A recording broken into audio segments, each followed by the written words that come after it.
Hi friends, നമ്മുടെ ഇന്നത്തെ recipe gobi മസാലയാണ്. അപ്പോൾ വെജിറ്റേറിയൻസിനൊക്കെ പറ്റിയ റെസിപ്പിയാണിത്. നമ്മൾ നോൺ വെജൊക്കെ കഴിക്കുന്ന അതേ ടേസ്റ്റിൽ നമുക്ക് ഈ ഗോബി മസാല തയ്യാറാക്കി എടുക്കാം. അപ്പം ഈസി ആയിട്ടുള്ള റെസിപ്പിയാണ്. അതെങ്ങനെ തയ്യാറാക്കുന്നതെന്ന് നമുക്ക് നോക്കാം. അതിനു മുമ്പ് നമ്മുടെ ഫേസ്ബുക്ക് പേജും അതുപോലെ തന്നെ യൂട്യൂബ് ചാനലും സബ്സ്ക്രൈബ് ചെയ്യുന്ന, പേജ് ഫോളോ ചെയ്യുന്ന എല്ലാവർക്കും ഒരുപാട് താങ്ക്സ്. ഇനിയും സപ്പോർട്ട് ചെയ്യണം. അപ്പോൾ നമുക്കിനി റെസിപ്പി എങ്ങനെ തയ്യാറാക്കുന്നതെന്ന് നോക്കാം. അപ്പോൾ അതിനുവേണ്ടി ഇപ്പോൾ ഒരു പകുതി കോളിഫ്ലവർ ഇതുപോലെ ചെറിയ കഷ്ണങ്ങളാക്കി നുറുക്കിയതിന് ശേഷം ചെറിയ ചൂടുവെള്ളത്തിൽ ഉപ്പും മഞ്ഞൾപ്പൊടിയും കൂടെ ചേർത്ത് അരമണിക്കൂർ ഇട്ട് വെച്ചതിന് ശേഷം നന്നായിട്ട് കഴുകിയെടുത്തതാണ്. അതിനുശേഷം നമ്മൾ ഒരു പാൻ വെച്ചിട്ട് നമുക്ക് സവോളയൊക്കെ വഴറ്റിയെടുക്കാം. അതിനുവേണ്ടി എണ്ണ ഒഴിച്ചു കൊടുക്കുക. അതിലേക്ക് കുറച്ച് സ്പൈസസ് ചേർത്ത് കൊടുക്കുന്നുണ്ട്. അതിലേക്ക് ഒരു സവോള ചെറുതായിട്ട് നീളത്തിൽ അരിഞ്ഞത് ചേർത്ത് കൊടുക്കുകയാണ്. അതൊന്ന് ചെറുതായിട്ടൊന്ന് ഇളക്കി കൊടുക്കുക. അതിലേക്ക് നമ്മൾ 1 ടീസ്പൂൺ ഇഞ്ചിയും വെളുത്തുള്ളിയും ചതച്ചത് ചേർത്ത് കൊടുക്കുക. അതുപോലെ തന്നെ 2 പച്ചമുളക് ചെറുതായിട്ട് അരിഞ്ഞത് അതും കൂടെ ചേർത്ത് കൊടുക്കാം. ഈ സവോളയുടെ കൂടെ തന്നെ നമ്മൾ കഴുകി വെച്ചിരുന്ന കോളിഫ്ലവറും കൂടെ ചേർത്ത് കൊടുക്കുകയാണ്. അപ്പോൾ ഈ സവോള വഴണ്ട് വരുന്ന കൂട്ടത്തിൽ തന്നെ കോളിഫ്ലവറും ചെറുതായിട്ടൊന്ന് ഫ്രൈ ആയിട്ട് വരും. അതുകൊണ്ടാണ് നമുക്ക് ഈ കറിക്ക് നല്ലൊരു ടേസ്റ്റ് ഉണ്ടാകുന്നത്. അപ്പോൾ ഇത് സവോളയുടെ കൂട്ടത്തിൽ തന്നെ ആദ്യമേ ഇട്ട് കൊടുക്കുക. ആ എണ്ണയിൽ കിടന്ന് അതൊന്ന് വഴണ്ട് വരട്ടെ. അപ്പോൾ സവോളയൊക്കെ നന്നായിട്ട് വഴണ്ടാലേ ഈ കറിക്ക് നമ്മൾ ഉദ്ദേശിക്കുന്ന രീതിയിലുള്ളൊരു ടേസ്റ്റ് ഉണ്ടാവുകയുള്ളൂ. അപ്പോൾ ഇപ്പോൾ നന്നായിട്ട് സവോളയൊക്കെ നന്നായിട്ട് വഴണ്ട് വന്നിട്ടുണ്ട്. ഇതിലേക്ക് നമുക്ക് 2 ചെറിയ തക്കാളി അരിഞ്ഞ് വെച്ചത് ചേർത്ത് കൊടുക്കാം. അതും നല്ല പഴുത്ത തക്കാളി നോക്കിയെടുക്കുകയാണെന്നുണ്ടെങ്കിൽ നന്നായിരിക്കും. അപ്പം തക്കാളി നന്നായിട്ട് വെന്തുടയുന്നിടം വരെ ഒന്ന് വഴറ്റി കൊടുക്കുക.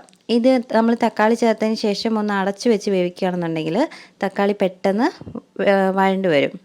അതിലേക്കുള്ള ആവശ്യത്തിനുള്ള ഉപ്പും കൂടെ ചേർത്ത് കൊടുത്തിട്ട് നമുക്ക് ഒന്ന് അടച്ച് വെച്ച് വേവിക്കാം. ഇപ്പം നമ്മുടെ തക്കാളിയും സവോളയൊക്കെ നന്നായിട്ട് വഴണ്ട് വന്നിട്ടുണ്ട്. ഇത്രയും നന്നായിട്ട് വഴണ്ടാലേ നമ്മുടെ കറിക്ക് നല്ലൊരു ടേസ്റ്റ് ഉണ്ടാവുള്ളൂ. അപ്പോൾ സവോളയും തക്കാളിയൊക്കെ നന്നായിട്ട് വഴണ്ട് വരാനായിട്ട് നോക്കണം. ഇനി ഇതിലേക്ക് നമുക്ക് പൊടികൾ ചേർത്ത് കൊടുക്കാം. 1 ടീസ്പൂൺ മല്ലിപ്പൊടി, 1 ടീസ്പൂൺ മുളക് പൊടി, 1/4 ടീസ്പൂൺ മഞ്ഞൾപ്പൊടി, 3/4 ടീസ്പൂൺ ഗരം മസാല.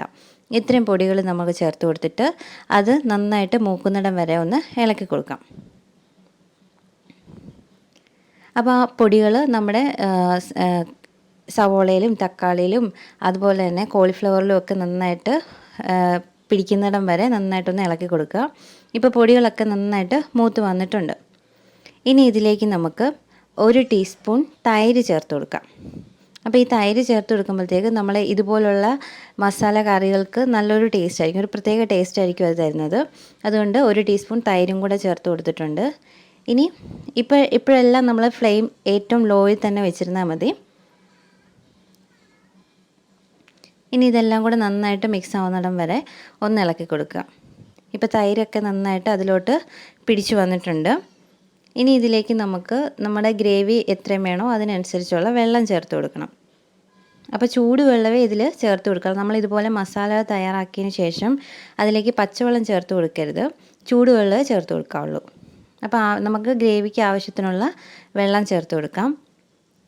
ഇപ്പോൾ തന്നെ നമ്മുടെ കോളിഫ്ലവർ ഏകദേശം ഒരു പകുതിയോളം വേവായിട്ടുണ്ടാകും. അതുപോലെ എണ്ണയിൽ കിടന്ന് കുറേ നേരം വഴണ്ട് വന്നതുകൊണ്ട് അത് ഏകദേശം നന്നായിട്ട് വെന്തിട്ടുണ്ടാവും.